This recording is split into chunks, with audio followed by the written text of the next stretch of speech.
Baik, assalamualaikum warahmatullahi wabarakatuh. Waalaikumsalam warahmatullahi wabarakatuh. Apa kabar kalian hari ini? Alhamdulillah. Alhamdulillah, masih semangat ya. Oke, jadi sebelum kita memulai pembelajaran hari ini, alangkah lebih baiknya kita berdoa terlebih dahulu. Semoga apa yang kita pelajari dapat bermanfaat khususnya bagi kita semua dan bagi orang banyak. Kita buka dengan bacaan basmalah terlebih dahulu. Bismillahirrahmanirrahim. Oke, saya absen dulu. Muhammad Yusran Kau Darajat, Ahmad Salim Mustafa. Baik, materi yang akan kita bahas kali ini yaitu Toharoh. Sebelumnya saya di sini memiliki sebuah gambar yang berkaitan dengan materi ini. Mungkin ada bisa jelaskan gambar apa ini? Itu gambar orang nangis kayaknya itu, Pak. Oh, Galau. bukan ini. Ini ada kerannya. Ada kerannya, iya, galau. Masuk muka. Iya, biar nggak kelihatan nangis. Ini membantu muka itu kan bersih-bersih, intinya membersihkan diri. Nah, jadi kalau itu pengertiannya itu membersihkan diri dari najis dan juga hadas. Nah, najis itu kotoran yang menjadi halangan kita untuk beribadah kepada Allah Subhanahu wa taala. Sedangkan kalau hadas itu sendiri keadaan yang tidak suci pada diri sendiri, ya seperti kalau wanita itu sedang haid, itu yang dinamakan hadas. Kalau laki-laki, Pak? Ya, kalau laki-laki itu yang itu dah Biasa. ya sudah jelas ya. Nah, najis sendiri dibagi menjadi 3. Nah, yaitu najis mukhaffafa, yaitu najis yang ringan. Ini ada gambarnya ini. Nah, nih, lihat tanggal nggak? Nah, najis mukhaffafa. Ini najis mukhaffafa itu najis yang ringan. Nah, najis mukhaffafa ini contohnya apa? Air kencingnya bayi yang berusia kurang dari 2 tahun. Kalau misalnya laki-laki itu cukup diperciki saja. Sedangkan kalau perempuan itu bilas, siram. Yang kedua yaitu najis mutawasitoh. Nah, najis mutawasitoh ini najis yang sedang, tingkatannya itu sedang, yang nggak berat, nggak ringan, sedang. Contohnya itu apa? Darah, kemudian air kencing, bangkai binatang. Nah, najis jenis ini dibagi menjadi 2 macam. Najis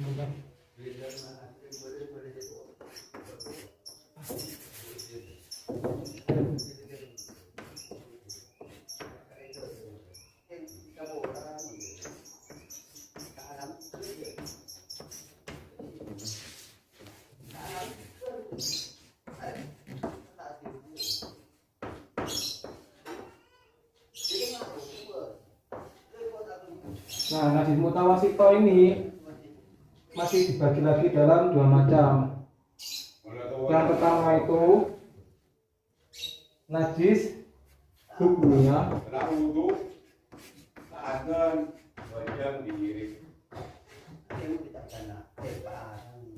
Dan yang kedua najis ainiyah.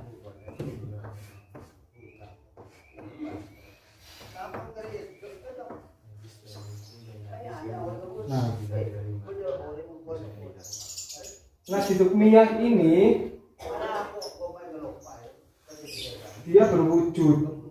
Pada najis hukmiyah ini dia berwujud.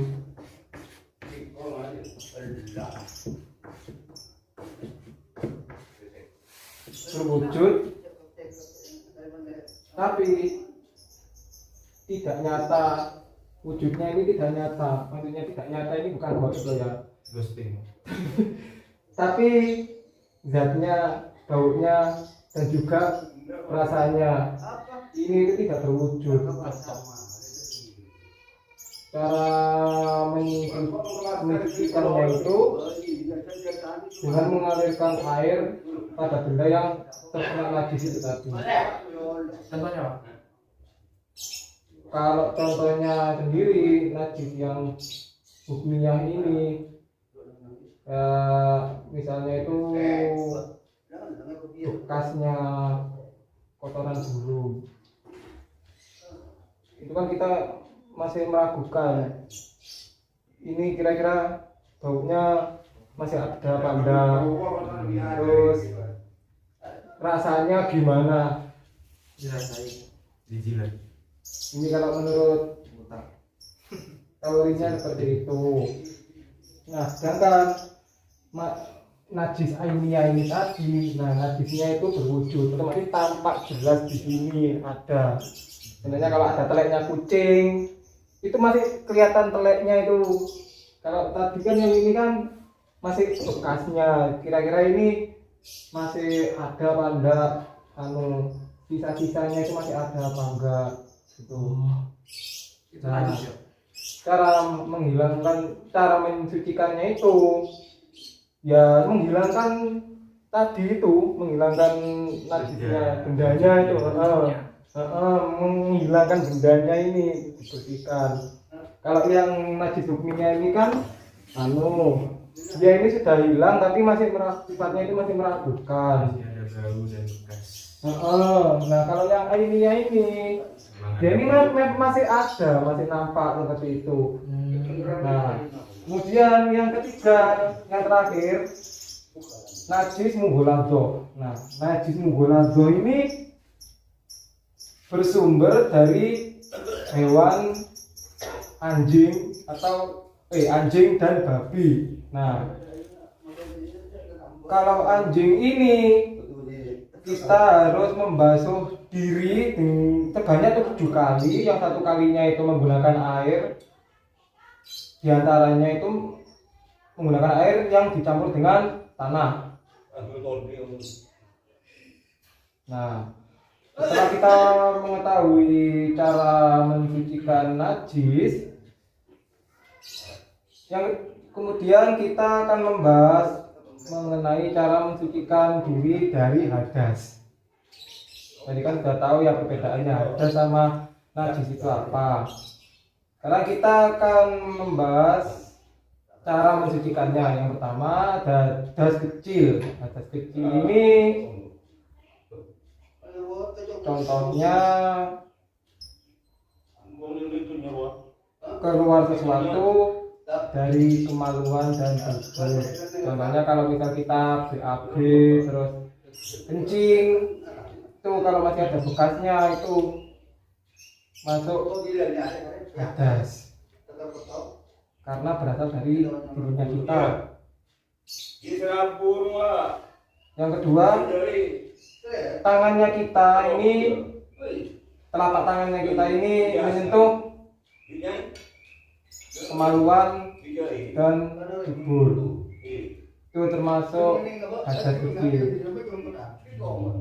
Kemudian kalau kalian sudah berwudu terus bersentuhan dengan perempuan yang bukan mahramnya, itu juga termasuk hadas kecil. Nah cara mensucikannya itu agak gampang, cukup dengan berwudu kalau masih ada air.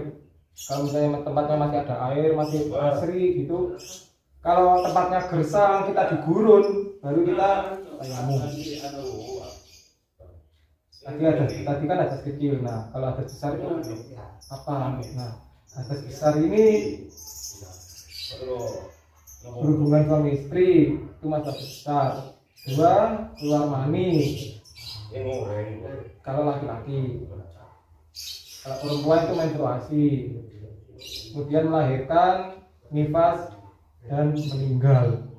Nah ini cara mensucikannya yang agak berbeda, bukan agak lagi tapi sudah berbeda, yaitu mandi wajib. Mungkin di sini ada yang pernah mandi wajib? Pernah ya? Nah mandi wajib ini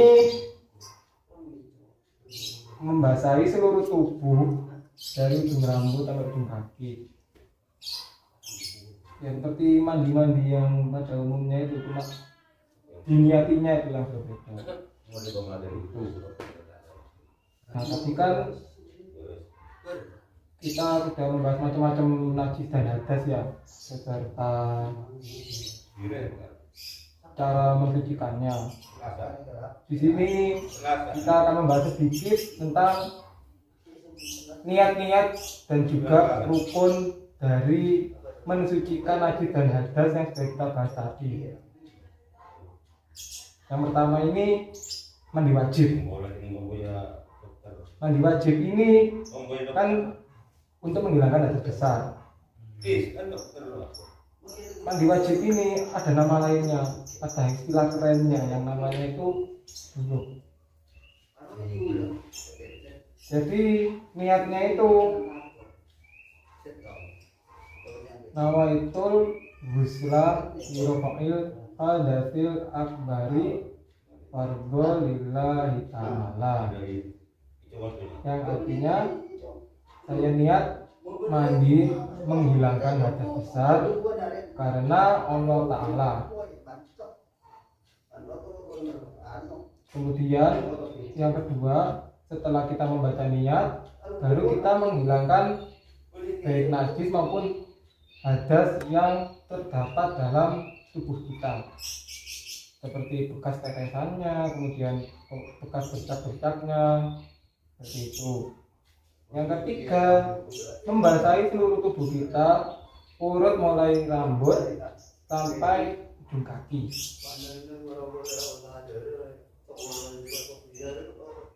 Kemudian yang kedua yaitu wudhu. Ini ada yang belum bisa wudhu. Tidak bisa wudhu kan ya? Nah, wudhu, kalau wudhu ini cara bersuci untuk menghilangkan hadas kecil. Yang pertama itu niatnya nawaitul wudhu'a lirafa'il hadasil asburi fardholillahi ta'ala. Ini artinya saya niat berwudhu untuk menghilangkan hadas kecil karena Allah Ta'ala. Urutannya saya ingatkan kali lagi, barangkali lupa.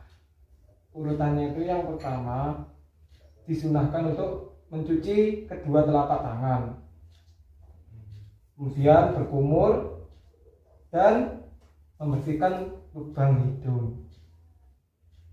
Terus membasuh muka, dilanjutkan dengan membasuh muka, membasuh kedua tangan sampai siku, mengusap kepala, membasuh telinga, membasuh kaki sampai mata kaki, tertib dan juga berdoa. Berdoa setelah wudhu. Yang ketiga ada tayamum. Nah, tayamum ini pengganti dari wudhu atau mandi wajib jika kita berada di tempat yang sulit untuk mencari air. Itu tayamum. Niatnya nawaitut tayammuma listibahati sholati fardholillahi ta'ala. Saya niat bertayamum untuk dapat mengerjakan sholat karena Allah Ta'ala. Nah, cara-cara urutan untuk tayamum ini, yang pertama mengusapkan ini dua telapak tangan ini, kemudian dibasuhkan di bagian wajah. Dibasuhkan apa diusapkan ya? Diusapkan di bagian wajah sini dengan debu yang suci, jangan ada debu yang ada teleknya. Kemudian mengusapkan tangan kanan hingga siku ini, kemudian lanjut tangan kiri dengan siku ini.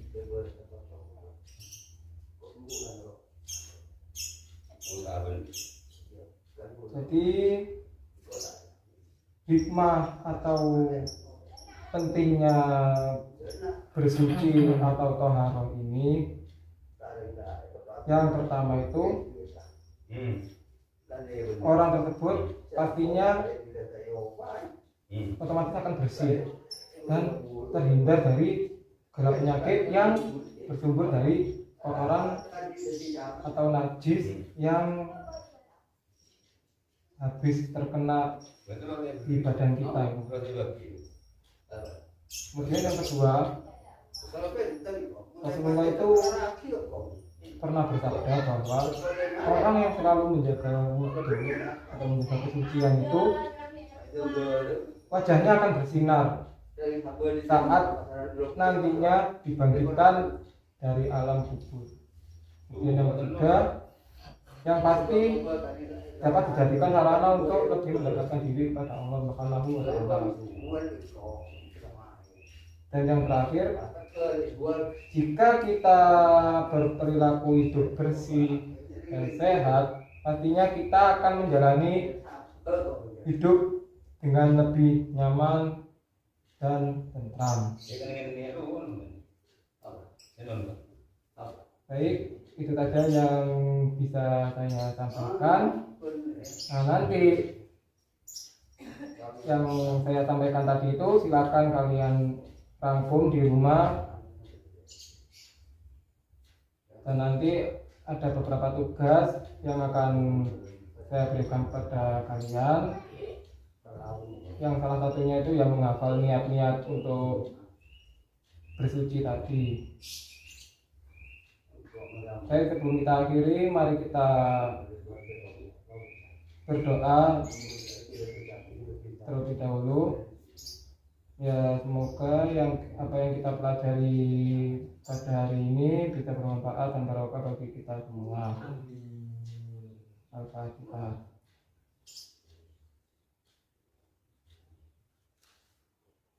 Baik, kita akhiri bersama-sama pembelajaran hari ini dengan doa kafaratul majlis. Bismillahirrahmanirrahim. Subhanakallahumma wa bihamdika asyhadu an la ilaha illa anta astaghfiruka wa atubu ilaik. Alhamdulillahirabbil alamin. Sekian, terima kasih. Wallahu muwaffiq ila aqwamit thoriq. Wassalamualaikum warahmatullahi wabarakatuh. Waalaikumsalam warahmatullahi wabarakatuh.